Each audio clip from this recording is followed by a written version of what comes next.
Hello, boys and girls. It's been a while. I'm not doing a Bible reading exactly. I'm just going to read something out of the Bible that is important to me. It's called The Armor of God, and it works. If you've never heard of the Armor of God, I'm going to read it to you. It's here.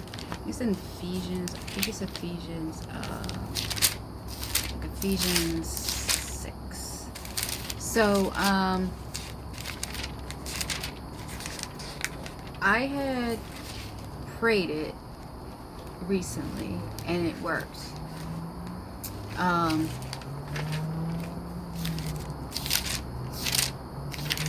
It's the I don't use this Bible.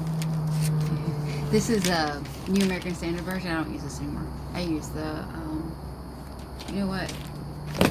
This is what I use. So the armor of God is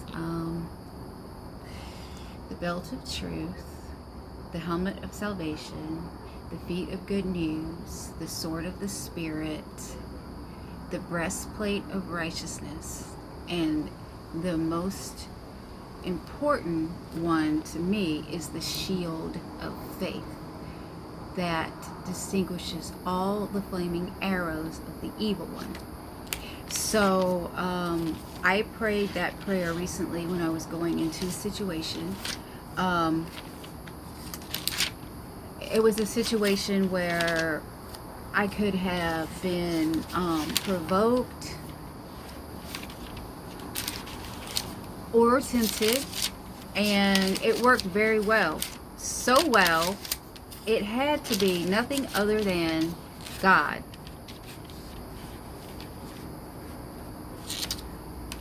Once again, God in my life. So, or is it Galatians? Is it Galatians or Ephesians? The armor of God. Maybe it's Galatians. Okay. I think it's Ephesians. Okay, yes, Ephesians 6. Okay. So, I'm going to read the armor of God to you because you can really pray this and you can put this armor on. If you're going into a situation where you might be tempted by lust or tempted to fight someone or just all kinds of things, and you pray up with this and you put on the armor of God and you keep your peace and happiness because they go hand in hand. Okay, so put on the armor of God. Finally, my brethren, be strong in the Lord and in the power of his might. Put on the whole armor of God, that ye may be able to stand against the wiles of the devil. Oh, somebody said I needed to read like this and look at the audience. Somebody said that. I'm going to try. For we wrestle not against flesh and blood, but against principalities. Okay. Principalities are like strong demons. Principalities, against powers, against the rulers of the darkness of this world, against spiritual wickedness in high places. Wherefore take unto you the whole armor of God, so that ye may be able to withstand in the evil day, and having done all, to stand. Stand together therefore, having your loins girt about you with truth. It's the belt of truth. And having on the breastplate of righteousness, and your feet with the preparation of the gospel of peace. It's also like the shoes of good news or whatever, the gospel. Above all, taking the shield of faith, wherewith ye shall be able to quench all the fiery darts of the wicked. Some translations say evil ones. The evil one, like Satan.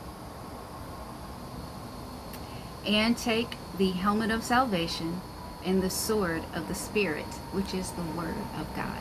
So yes, the word of God is sharper than any double two-edged sword, able to pierce through bone, and I don't know exactly, but bone all the way to the marrow, and discern the heart of a man.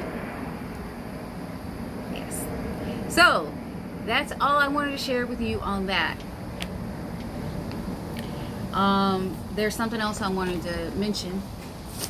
Unfortunately, I was thinking about it all night. You know, when people spread negativity, it's like, well, you can choose to say nothing at all, because you're just kind of like bringing attention. You just like fueling the fire.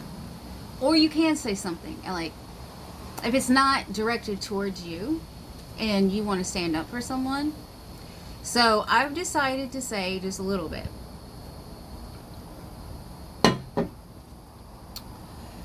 It was exactly a year ago yesterday that I was speaking with a certain musician, and I'm not gonna say any names, but I was like, I don't like this person. I don't think they're just, I use the word stupid, and I have my reasons, but also just not, just bad energy, bad person. And I'm not always the best discerner of whether a person is toxic or not. That was a word that I had used earlier yesterday, and then I was speaking to another Purple Brother last night, and they used that word toxic, and it's perfectly fitting. It's toxic. You can just tell some people are toxic.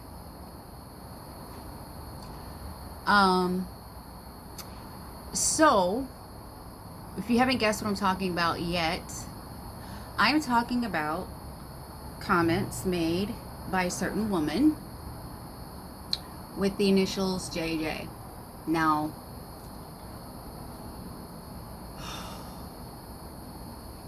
you must ask yourself, what is she trying to accomplish?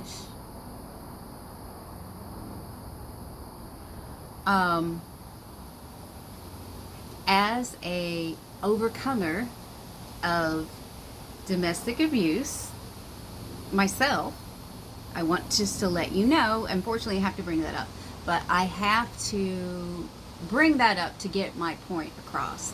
As an overcomer of domestic abuse, I can tell you that I wouldn't see any point in bringing up anything that happened 2 years ago. That is gone and dead, and I won't bring it up, other than what I just said.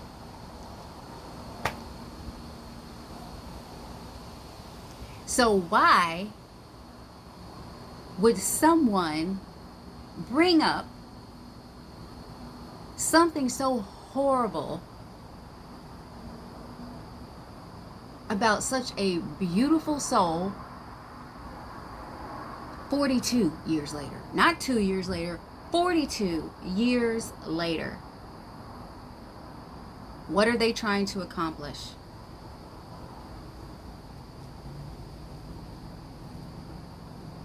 And that's not even the worst of what came out of this person's mouth to one of our lawyer friend members. I don't know if she knows he's a lawyer.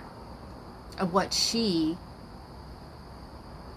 commented to him. She said some worse things that I would never repeat. But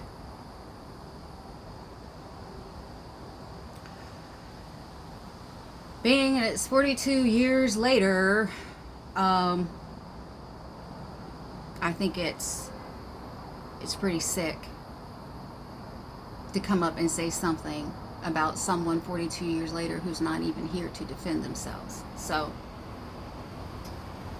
I mean, I would never do that.